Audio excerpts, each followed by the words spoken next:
Hinimok naman ng mga taga-usig ng International Criminal Court or ICC ang mga hukom na huwag aprobahan ang hiling ni dating Pangulong Rodrigo Duterte na ipagpaliban ng walang deadline ang kaso laban sa kanya. Git po ng prosecution, hindi sapat ang aligasyon ng cognitive impairment para sabihin hindi na siya kayang litisin. Plano pa nga nilang kumuha ng sariling medical expert para masuri ang tunay na kalagayan ng dating Pangulo.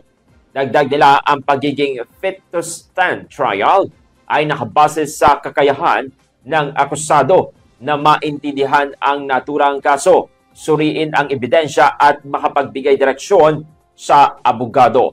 Nais naman ng ICC prosecutors na makumpleto ang confirmation of charges hearing bago matapos ang taong 2025. Samantala, iginiit naman ng kampo ni Duterte na hindi na niya kayang dumalo sa paglilitis dahil sa matinding cognitive decline.